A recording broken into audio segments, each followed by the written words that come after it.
हाँ तो भाई, कैसे हैं आप सभी? अच्छे हैं? चलो, तो कल जैसा कि आप सभी को पता ही है, हमारे एक बहुत इम्पोर्टेंट टॉपिक चल रहा था जिसको हम हार्ट बोलते हैं, हृदय। ठीक है, तो कल हमने क्या देखा भाई? कल हमने देखा कि आखिर हार्ट की संरचना क्या होती है। एक उसकी आउटर संरचना और एक उसकी इनर संरचना। ठीक है, तो कल तक हमने क्या किया था, दोनों के बारे में नोट्स विद थ्योरी हमने बात की।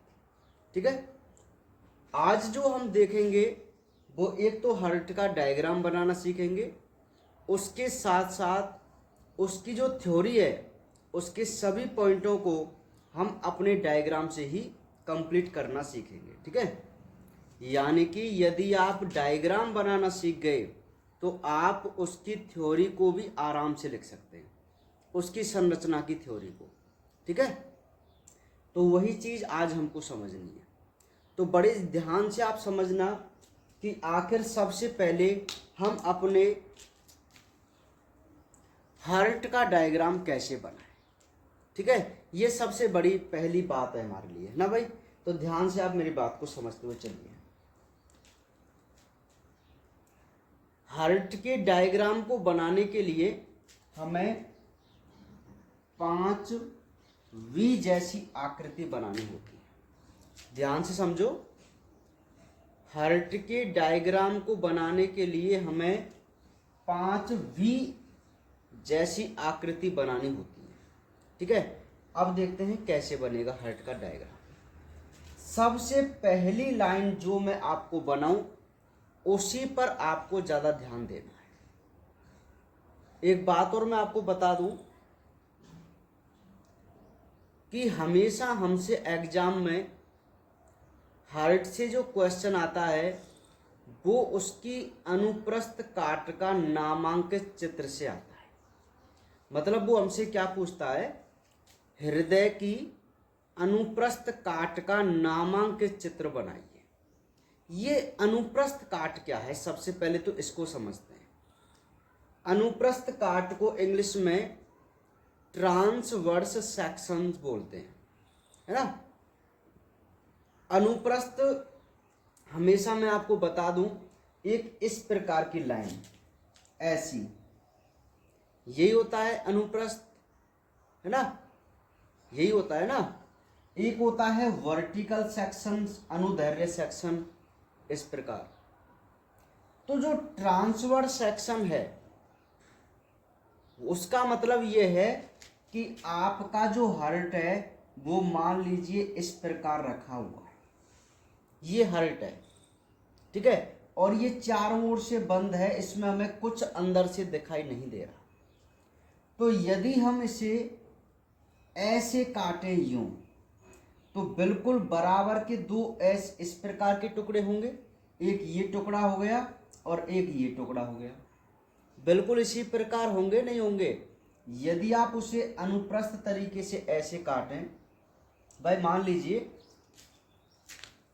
ये है ना, और इसके अंदर जो संरचना है वो अभी हमें बिल्कुल भी दिखाई नहीं दे रही है, बिल्कुल भी दिखाई नहीं दे रही ना। यदि मैं इसको ऐसे काटूं बीच में से तो इसके दो बराबर के भाग हो जाएंगे। क्लियर है? तो अब जो अंदर हमें संरचना दिखाई देगी, मतलब जो अंदर की संरचना है वो अब हमें क्लियर रूप से दिखाई देगी ना, दोनों पार्टों में, इस वाले में भी और इस वाले में भी। तो यही होता है ट्रांसवर्स सेक्शन, अनुप्रस्थ काट। और यदि मैं इसको वर्टिकल काटूं तो मुझे इसको इस प्रकार काटना होता है। ठीक है, तो यदि हम हार्ट को ऐसे काटेंगे तो उसके चारों जो भाग हैं वो हमें दिखाई नहीं देंगे, लेकिन उसको ट्रांसवर्स सेक्शन करेंगे तो उसके अंदर की जो पूरी संरचना है वो हमें दिखाई देगी। तो अधिकतर हम अपने बॉडी के जो ऑर्गन्स होते हैं, उन हमारे शरीर के जितने भी अंग हैं जिनका हम सेक्शन लेते हैं वो अधिकतर ट्रांसवर्स सेक्शन ही लेते हैं, है ना। अनुप्रस्थ काट ही लेते हैं। तो अनुप्रस्थ काट का मतलब है कि आपको हर्ट अंदर से दिखना चाहिए, ठीक है, अंदर से। तो वो ट्रांसवर्स सेक्शन ही हमको बनाना है। यहाँ पर ध्यान दीजिए मैं कैसे बनाता हूँ, है ना। सुनिए, पहली जो वी है उस पे आपको विशेष ध्यान देना है, बाकी नॉर्मल है।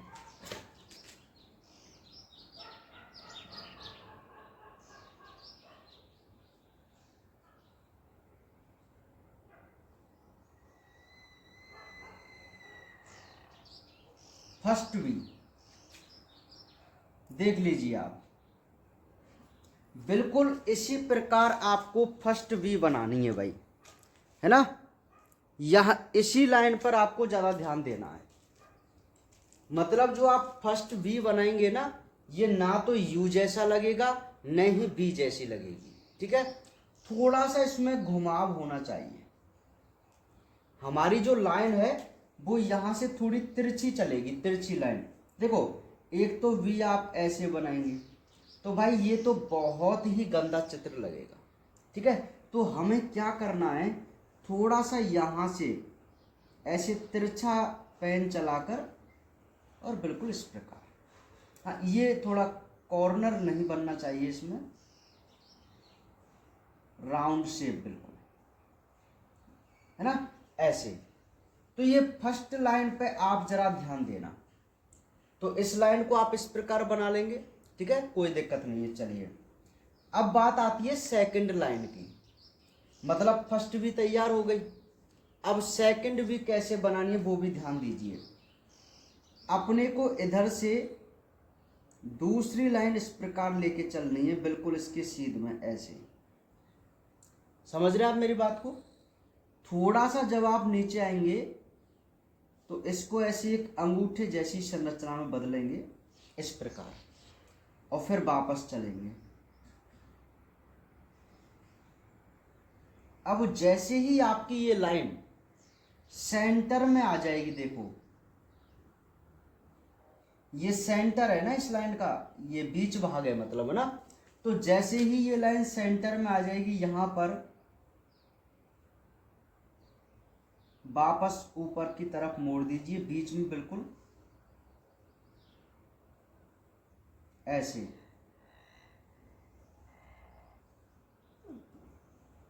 अब ये जो इधर तुमने अंगूठे जैसी संरचना निकाली थी, इसके जस्ट सीध में जैसे ही ये लाइन आई, यहां से फिर एक अंगूठे जैसी संरचना निकाल लीजिए और वापस लेकर उसको ऊपर तक लीजिए। ये बन गई आपके सामने सेकंड वी। क्या बन गई? Second V. तो इसको भी आप आराम से बना सकते, नहीं बना सकते, है ना। सेम उसी प्रकार यदि हमें थर्ड वी बनानी है तो बिल्कुल इसी प्रकार चलना है जैसे हमने इधर से चले थे। अब हम इधर से चल लेंगे तो इधर हमें बिल्कुल सेम काम करना है जो अभी हमने पहले किया था। समझ रहे होंगे अब तो आप बात को, ठीक है। अब तो नॉर्मल है, ये अपने आप सेंटर में आ जाएगी।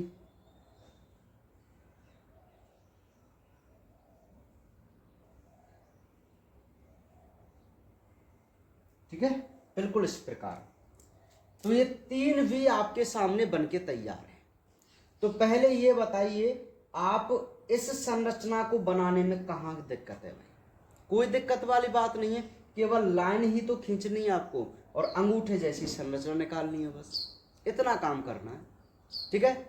अब देखिए चौथी और पांचवी वी कैसे बनानी है। ये आपको अब दो भाग क्लियर दिखाई दे रहे हैं, एक ये वाला पोर्शन, एक ये वाला पोर्शन, ठीक है। तो जो ऊपर वाले पोर्शन है हमारे, ये और ये, है ना, यहां पे हमें क्या करना है,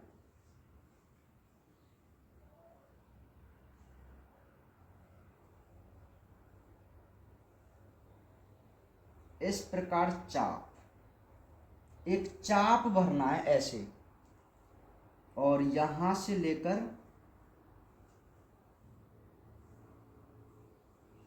क्या हो गया, ऐसे, ठीक है, और इसको कर देना है डबल। तो ये बन गई हमारी चौथी वी। सेम उसी प्रकार इधर से करेंगे, तो यहाँ से चाप भरेंगे आप ऐसे, यहाँ से भरेंगे ऐसे, और इसको डबल। ये बन गई पांचवी वी, ठीक है। तो 5 वी आपके सामने बन के तैयार है। समझ में आ रही मेरी बात, नहीं आ रही है ना? चलिए, तो ये 5 वी आपने यदि बना ली, तो अब हमारे हर्ट के डायग्राम में कुछ भी नहीं रहा, केवल इसको डिजाइन करना है, इसको सजाना है। अब डिजाइन कैसे करना है वो मैं अभी आपको बता रहा हूँ। अभी ये आपको बिल्कुल भी हर्ट जैसा नहीं लग रहा, लेकिन जैसे ही मैं इसको डिजाइन करूँगा आपको बिल्कुल ये कंप्लीट हर्ट जैसा लगेगा। यहाँ तक तो आप बना सकते हैं ना, कोई दिक्कत नहीं है, ठीक है। अब देखते हैं अपनी डिजाइनिंग। ध्यान दीजिए, इसमें हमें ऊपर की तरफ 4 पार्ट क्लियर दिखाई दे रहे हैं। 1 2 3 4 दे रहे हैं। इसको मैं फर्स्ट मान लेता हूँ, इसको मैं 4 मान लेता हूँ, है ना, है कि नहीं? ये सेकंड, ये थर्ड मान लेते हैं, ठीक है। अब हमें क्या करना है, पहले और चौथे को, फर्स्ट और 4 को आप बंद कर दीजिए,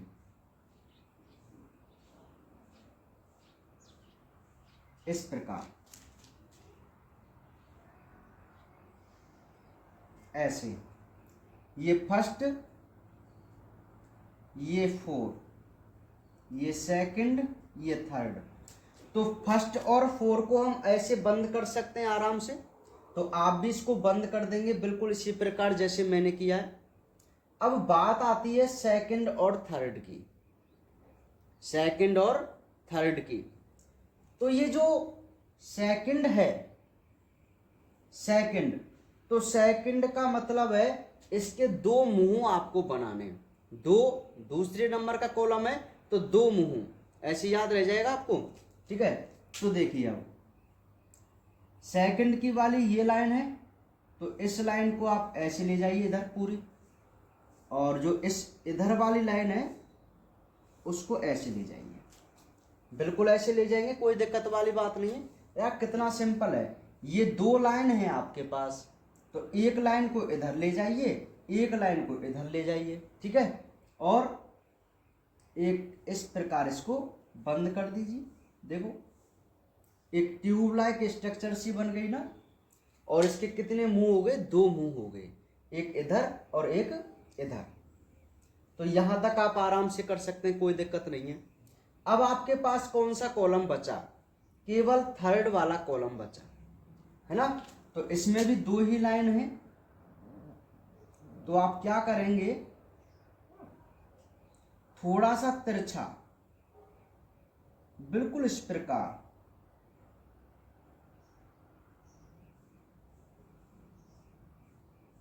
अब ये हट, अरे ये यहां मैं मिटा देता हूं, ठीक है।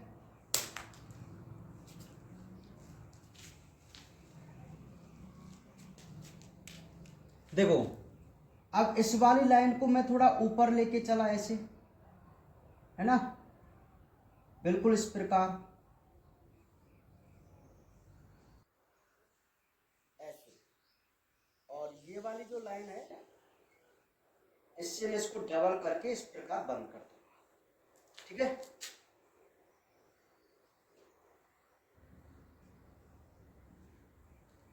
ये वैसे ऊपर होना चाहिए था, पर थोड़ी क्या है यहाँ पे जगह कम है, मैं इसको थोड़ा छोटा बना दूंगा ना, आप समझ जाएंगे ना।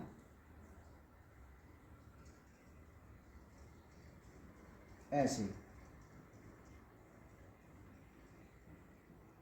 बिल्कुल इस प्रकार। तो अब आपको ऐसा लग रहा है जैसे ये हमारा हर्ट है, क्या है, हर्ट। तो ये देखिए, इस प्रकार आपको एक मानव हर्ट की अनुप्रस्थ काट का नामांकित चित्र बनाना है, ठीक है। तो बहुत ही सिंपल है भाई, ये हर्ट का डायग्राम बनाना बिल्कुल भी टिपिकल नहीं है, ठीक है। तो इस पर आपको पूरे नंबर मिलेंगे, क्योंकि ये एक रियल हर्ट है। मैं आपको बता दूं, अभी आपने बुक में एक पूरे हार्ट को देखा है, उसकी ट्रांसवर्स सेक्शन नहीं देखी, मतलब अनुप्रस्थ काट नहीं देखी। और हमेशा एग्जाम में वो आपसे अनुप्रस्थ काट ही पूछेगा। जो आप बंद हार्ट का डायग्राम बनाते हैं ना भाई, वो सही नहीं है। क्यों? क्योंकि उसमें आपके इंटरनल पार्ट नहीं दिखते हैं उसमें, ठीक है। लेकिन ये जो डायग्राम है उसमें ये सभी आपको इंटरनल पार्ट दिखे हुए हैं। ये एक आधा भाग है, यूं मान लीजिए, ठीक है। यदि मैं बिल्कुल इसी प्रकार का आधा भाग इस पर रख दूं तो ये अंदर की संरचना है वो आपको बिल्कुल भी दिखाई नहीं देगी। समझ रहे हैं आप मेरी बात को? तो ये है हार्ट की ट्रांसवर्स सेक्शन, अनुप्रस्थ काट, जिसको वो एग्जाम में पूछता है। तो आपको ऐसे हार्ट का डायग्राम बनाना है। और यदि आप पहले जैसे 10th में आपने सीखा है तो उसी तरीके से रहने दो, कोई दिक्कत वाली बात नहीं है। मतलब 10th में कुछ बच्चों ने प्रैक्टिस की थी हार्ट के डायग्राम बनाने की, जैसे भी तरीके उनके पास हैं बनाने के वो उनको रखो, मतलब उनसे बना सकते हैं, कोई दिक्कत वाली बात नहीं, और मुझे भी कोई प्रॉब्लम नहीं है, ठीक है। और जिन पर नहीं आता है वो इस तरीके, यदि आपको ये सरल लगता है तो आप इससे बना के देखो, ठीक है। हाँ, कोई सा भी रखो, कहीं कोई गलत नहीं होता है। हर टीचर अपने अलग तरीके से हार्ट का डायग्राम बनाना सिखाता है और वो सभी सही हैं। समझ रहे आप मेरी बात को? हाँ, तो ये भाई तरीका है। यदि आपको सही लगता है तो आप इससे प्रैक्टिस कर सकते, ठीक है। बना लिया? चलिए अब हम बात कर लेते हैं अपने हार्ट की संरचना के बारे में। बात को जरा ध्यान से समझो। ये तो हमने एक डायग्राम देखा है, डायग्राम बना के देखा। अब जो पूरे हार्ट की स्ट्रक्चर है, जो संरचना है, यदि कोई क्वेश्चन के रूप में आ जाए तो, और आती है भाई कि हृदय की संरचना को समझाइए, तो यदि संरचना से लेकर यदि कोई लॉन्ग टाइप क्वेश्चन आता है तो उसका हल हम कैसे करेंगे, तो मैं आपको बता देता हूं। यदि किसी बच्चे पर हार्ट का डायग्राम बनाना भी आता है ना, तो वह उसकी पूरी थ्योरी को लिख सकता है, केवल आप समझना ध्यान से, ठीक है। चलिए तो अब मैं एक एक पॉइंट पढ़ूंगा आपकी थ्योरी से और उसी को मैं डायग्राम में यहां पे शो करूंगा, ठीक है भाई। चलिए, तो सबसे पहली बात, यदि हम हार्ट की आउटर स्ट्रक्चर की बात करें, बाह्य संरचना की बात करें, तो सबसे पहला पॉइंट तो यही होता है कि जो हार्ट है वो एक पेशीय अंग है, मतलब मांसपेशियों का बना हुआ एक ऑर्गन है, ठीक है। और इसका जो आकार होता है, इसका जो शेप होता है वो ह्यूमन की फिस्ट जैसा होता है।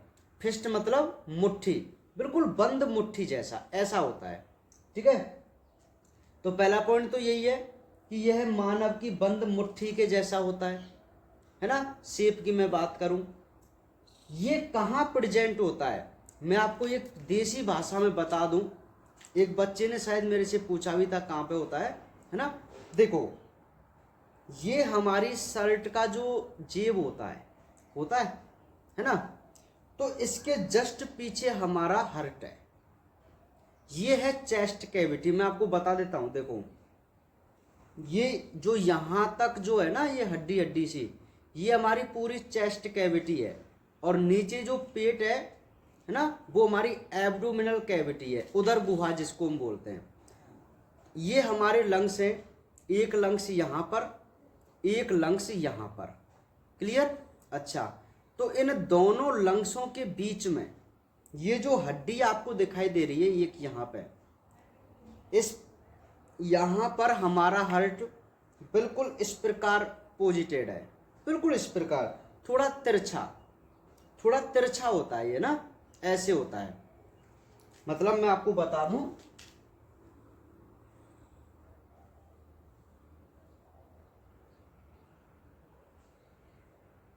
बिल्कुल ऐसे हमारा हार्ट प्रेजेंट होता है हमारी बॉडी के अंदर, ठीक है। बिल्कुल थोड़ा तिरछा होगा, ये सीधा कभी भी नहीं होता, आप इसको याद रखना, ठीक है। तो जो हमारा हार्ट है, दोनों फुफ्फुसों के बीच में बक्ष गुहा में प्रेजेंट होता है, ठीक है। इसका जो वजन है वो पुरुषों में 350 ग्राम और महिलाओं में जो हार्ट का वजन होता है वो 250 ग्राम होता है, पावर वजन जिसको बोलते हैं। ठीक है, हाँ 250 ग्राम जानते हैं ना आप? हाँ, बात समझ में आ गई? ठीक है, तो 250 ग्राम महिलाओं में, 350 ग्राम पुरुषों में इसका वेट होता है, किसका? हार्ट का। तो फिर हम नेक्स्ट बात करें इसके आवरण की, और मैं आपको बता चुका हूं कि भाई कोई भी ऑर्गन हो उसके पास एक आवरण जरूर होता है जिससे उसकी प्रोटेक्शन हो सके। तो पूरे हार्ट के ऊपर जो आवरण है वो पेरिकार्डियम का आवरण है। किसका आवरण है? पेरिकार्डियम। अब ये मैंने एक आवरण जैसी संरचना बना दी इसके चारों ओर। ये मान लेना क्या है भैया? पेरिकार्डियम। किसका आवरण है ये? पेरिकार्डियम का आवरण है, जिसको हम परिहृदयावरणी बोलते हैं। क्या बोलते हैं? परिहृदयावरणी। तो पहला पॉइंट, पहला क्वेश्चन यही है कि हार्ट के ऊपर कौन सा आवरण होता है, तो वो होता है पेरिकार्डियम, है ना, पहला क्वेश्चन। नेक्स्ट अब हम बात करते हैं कि इसकी जो भित्ति होती है, ये तो आवरण हो गया। अब ये इसकी भित्ति है, देखो ये वाली जो आपको आउटर दिखाई दे रही है। इस भित्ति में 3 स्तर होते हैं, मतलब 3 परत होती है इसकी भित्ति के। सबसे पहली जो परत है आप याद रखना, वो है एपिकार्डियम, दूसरी है मायोकार्डियम और तीसरी है एंडोकार्डियम, है ना। Epicardium, myocardium, endocardium. अब ये मैं कार्डियम कार्डियम कर रहा हूं, ये कार्डियम क्या है? हर जगह पे कार्डियम, पेरिकार्डियम, एपिकार्डियम, ये कार्डियम क्या है भाई? तो मैं आपको एक बात बता देना चाहता हूं कि हमारा जो हार्ट है उसे हम कार्डियम बोल के चलते हैं। हार्ट का ये दूसरा नाम है। एक लैटिन भाषा होती है, आप सुनते रहते हैं लैटिन भाषा। तो बायोलॉजी के अधिकतर जो शब्द हैं वो सभी लैटिन भाषा के हैं। क्यों है लैटिन भाषा के?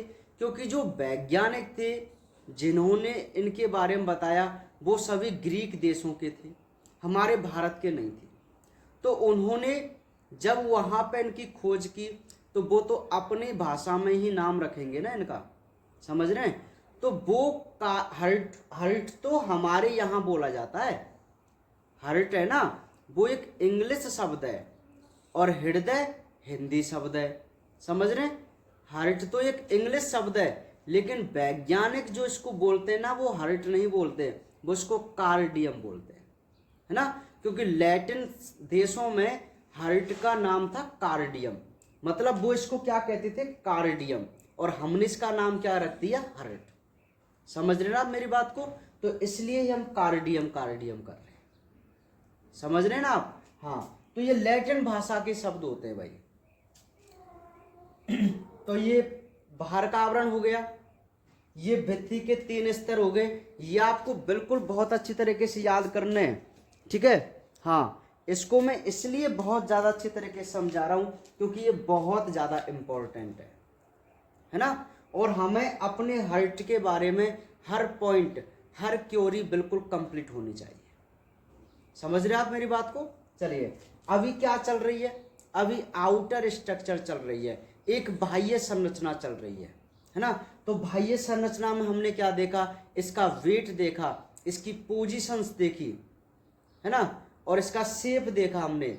और नेक्स्ट बात देखी, इस पे आवरण कौन सा होता है, ठीक है। इसकी जो कवरिंग होती है वो किससे होती है, और इसकी जो वॉल होती है उसकी कितनी लेयर है? उसकी 3 लेयर हैं, जो क्रमशः एपिकार्डियम, मायोकार्डियम और एंडोकार्डियम।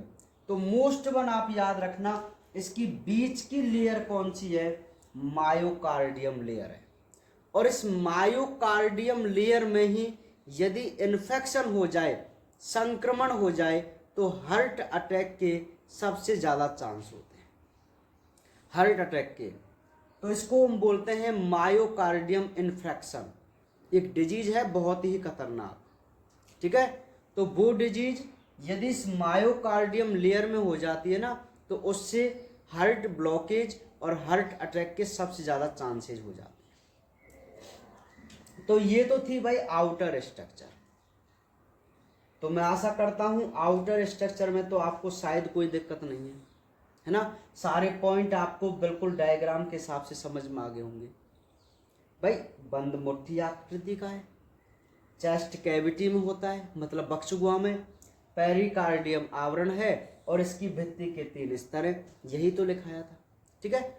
चलिए अब चलते हैं इनर स्ट्रक्चर पर, है ना। मैं डायग्राम के हिसाब से ही आपको हर पॉइंट क्लियर कराऊंगा ताकि आपको बिल्कुल सारी चीज याद रहे। तो देखिए सबसे पहला पॉइंट, एक जो हार्ट होता है ध्यान से समझो, मानव हार्ट के 4 कोष्ठ होते हैं। पहला पॉइंट है ना, 4 कोष्ठ होते हैं। तो ध्यान समझना, ऊपर के 2 जो हैं वो हैं आलिंद, क्या है आलिंद, और नीचे के जो 2 कोष्ठ हैं वो हैं निलय। तो पहला पॉइंट देखो, बिल्कुल चित्र के हिसाब से हमें क्लियर समझ में आ रहा है कि एक हार्ट के 4 कोष्ठ होते हैं, 1 2 3 4, 4 कोष्ठ हो गए, जिसमें ऊपर के 2 कोष्ठ हैं आलिंद और नीचे के 2 कोष्ठ हैं निलय। तो मैं इनका नाम लिख देता हूं, जैसे ये है तो इसको मैं लेफ्ट ऑरिकल या एट्रियम बोल सकता हूं, है ना, और इसको मैं राइट ऑरिकल बोल सकता हूं, ठीक है। ये बायां आलिंद, ये दायां आलिंद। अब मैं एक बात और आपको यहां क्लियर कर देता हूं कि बायोलॉजी के जितने भी डायग्राम होते हैं उनमें इधर वाला जो पार्ट है वो राइट होता है, वैसे ये वाला पार्ट बायां है और इधर वाला पार्ट दायां है। कॉपी की मैं बात करूं, आप हमेशा बाएं से दाएं की तरफ लिखते हैं, आप जानते हैं, लेकिन इधर वाला पार्ट जो बायोलॉजी ऑर्गन्स का होता है वो हमेशा राइट होता है। क्यों? देखो क्यों। मैं ऐसे खड़ा हुआ हूं बिल्कुल इस प्रकार, तो मेरा हार्ट है वो यहां पे है, ऐसे है।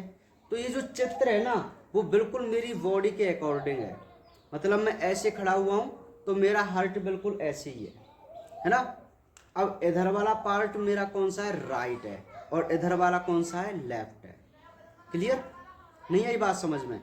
अरे भाई मैं इस प्रकार हूं तो मेरा जो हार्ट है वो बिल्कुल इस प्रकार है, तो एज इट इज मैंने अपने हार्ट को यहाँ पे रखा। खुश हो गए हैं सर ने, है ना, चलो कोई बात नहीं ना। हाँ, तो मान लीजिए हार्ट इधर ऐसे ही रखा हुआ है, तो हमेशा इधर वाला पार्ट कौन सा होता है? राइट, क्योंकि हमारी बॉडी का इधर वाला पार्ट कौन सा है? राइट, इधर वाला लेफ्ट, तो इसलिए ये राइट पार्ट, ये लेफ्ट पार्ट। क्लियर? अच्छा, तो ये लेफ्ट वेंट्रिकल, वो सॉरी ऑरिकल, जिसको मैं एट्रियम भी बोल सकता हूं, ये राइट ऑरिकल। इधर मैं बात करूं, ये लेफ्ट वेंट्रिकल और ये राइट वेंट्रिकल। क्लियर? तो आपको पहला पॉइंट देखो इस हार्ट के डायग्राम से समझ में आया कि नहीं आया, कि एक मानव हार्ट के 4 कोष्ठ होते हैं, ऊपर के 2 आलिंद और नीचे के 2 निलय। हो गए भाई? अच्छा, आलिंदों की जो भित्ति होती है वो होती है पतली। कैसी होती है? पतली। लेकिन जो वेंट्रिकल की भित्ति होती है वो होती है मोटी। कैसी होती है? मोटी। उनमें भी जो लेफ्ट वेंट्रिकल है, उस लेफ्ट वेंट्रिकल की जो भित्ति है वो सबसे मोटी होती है। लेफ्ट वेंट्रिकल की जो भित्ति है वो सबसे मोटी होती है। आप इस चीज को जरूर याद रख के चलना, ये नीट के पॉइंट ऑफ व्यू से बहुत इंपॉर्टेंट है कि हार्ट के कौन से भाग की भित्ति सर्वाधिक मोटी है, तो वो लेफ्ट वेंट्रिकल की। ठीक है, चलिए नेक्स्ट हम बात करते हैं कि आलिंद और निलयों को जो दीवार अलग करती है, देखो ये वाली दीवार, ये दोनों भागों को अलग अलग कर रही है, तो इससे मैं बोलता हूं कोरोनरी सल्कस। क्या बोलूंगा मैं इसको? Coronary sulcus. ठीक है, अब ये आलिंद, ये निलय, ये आलिंद, ये निलय, है ना। तो केवल आलिंदों को जो अलग कर रही है, देखो ये वाली दीवार, ये वाली जो दीवार है दोनों आलिंदों को सेपरेट करती है, तो इसे हम बोलते हैं अंतरा आलिंद पट। और ये जो निलयों को अलग अलग कर रही दीवार, इसको बोलते हैं अंतरा निलय पट, वो है ना, अंतरा आलिंद पट और अंतरा निलय पट। मतलब ये पूरी दीवार है। यदि मैं आलिंदों के बीच की बात करूं तो अंतरालिंद पट, यहाँ की बात करूं तो अंतरा निलय पट। ये जो अंतरा आलिंद पट है, इस पर एक गर्त हम मान लेते हैं, एक गड्ढा, जिसे हम क्या बोलते हैं? Fossa ovalis. ये फोसा ओवेलिस एक बहुत इंपॉर्टेंट संरचना है भाई, है ना। ये क्या संरचना होती है फोसा ओवेलिस की? ये जो फोसा ओवेलिस है ना, ये सभी के अंदर होता है। मतलब जब कोई छोटा, आपने देखा होगा कि इस बच्चे के हार्ट में बॉल है, आपने वो बॉल है, छिद्र है, ऐसे सुना है क्या? छोटा बच्चा जन्म लेता है कि भाई इसके तो हार्ट में छेद है, ऐसा कहते हैं ना। वो पता है क्या होता है? ये जो छिद्र है वो सभी शिशुओं में होता है। ये क्या काम आता है कि जो बच्चे का अशुद्ध रुधिर है, देखो हमारा जो ब्लड है वो शुद्ध होता है फेफड़ों के अंदर, है ना।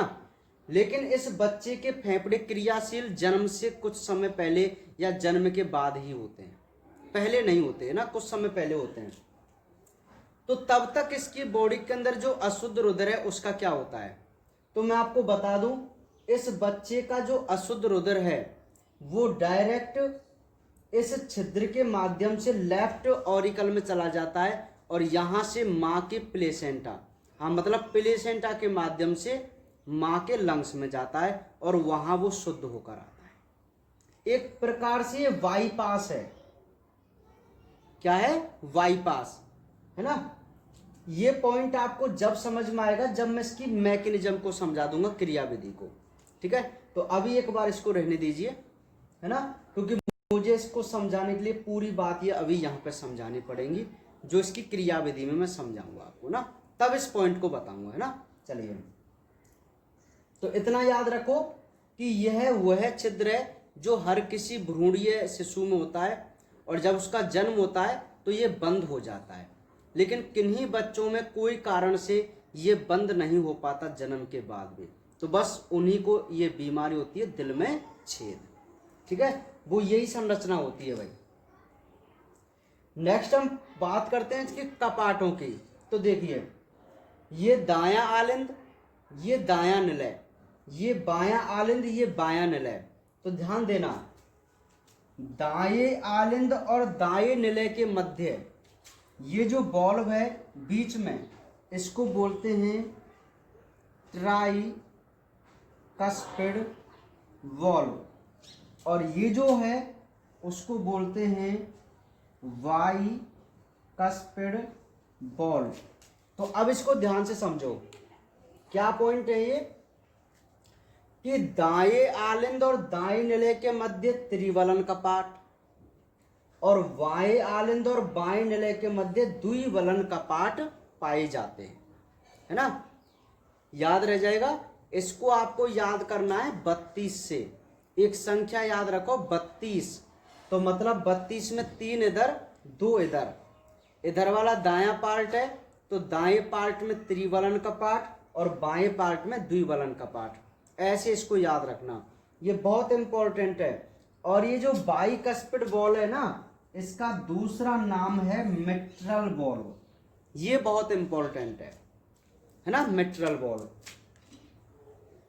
नेक्स्ट हम बात करते हैं, अच्छा ये कपाट आपको समझ में आ गए। कपाट का मतलब है एक दरवाजे जैसी संरचना।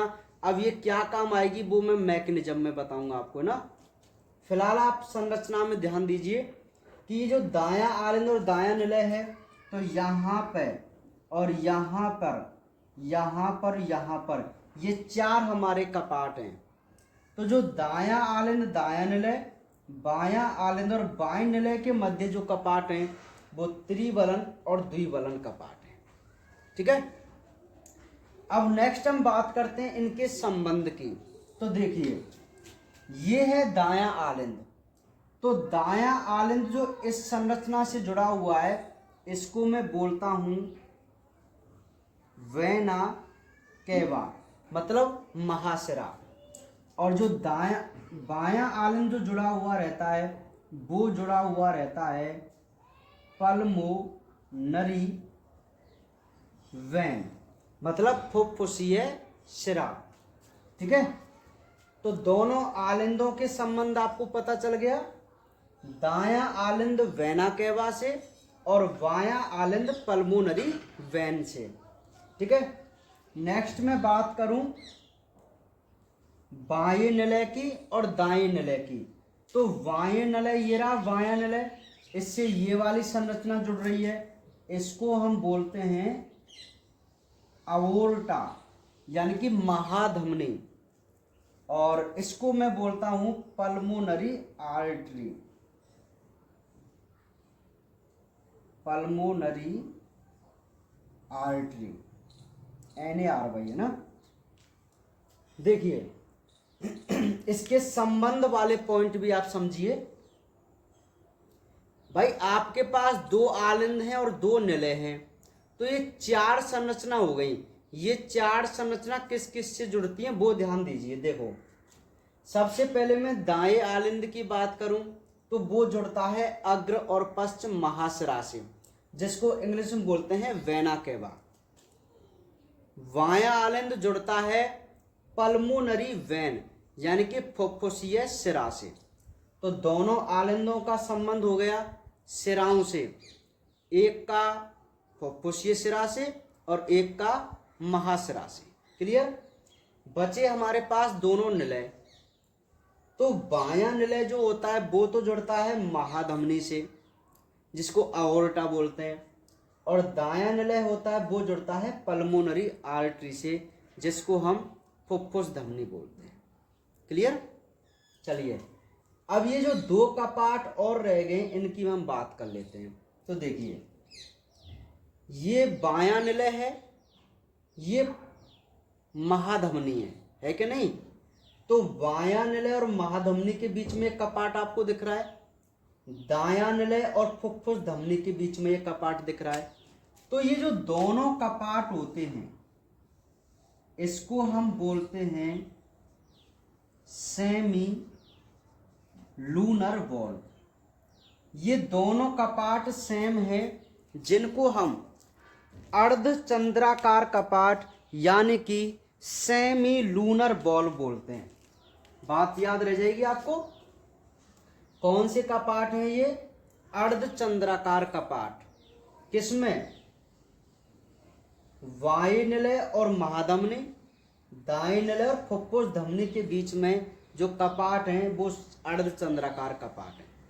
तो ये चार कपाट आपको याद रखने हैं। देखो त्रिवलन कपाट, द्विवलन जिसको मिट्रल भी बोलते हैं, और ये दो सेम अर्धचंद्राकार।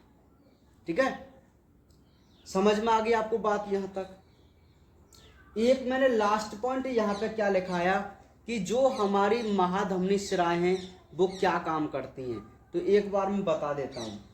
सबसे पहले मैं इधर से बात करता हूं बाएं भाग से। तो ये कौन है? फुफ्फुसीय शिरा। तो फुफ्फुसीय शिरा क्या करती है? फेफड़ों से शुद्ध रुधिर को लेकर इस बाएं आलिंद में डालती है। कहां पे डालती है? बाएं आलिंद में। ये पूरी चीज मैं आपको समझा दूंगा क्रियाविधि में। ठीक है, तो इतना याद रखो कि फुफ्फुसीय शिरा शुद्ध रुधिर को बाएं आलिंद में लाती है, और इस शुद्ध रुधिर को जो महाधमनी है वो इस बाएं निलय से पूरे शरीर में भेजती है ना, महाधमनी। तो महाधमनी का काम होता है शरीर में ब्लड को पंप करने का, ठीक है। अब इसने शुद्ध रुधिर को पंप कर दिया, तो शुद्ध रुधिर CO2 बनाकर, मतलब शुद्ध रुधिर में ऑक्सीजन था, अब ये वही ऑक्सीजन है जो ग्लूकोज का ऑक्सीकरण करेगा, याद करो श्वसन वाली प्रक्रिया को, और वहां CO2 बनेगी।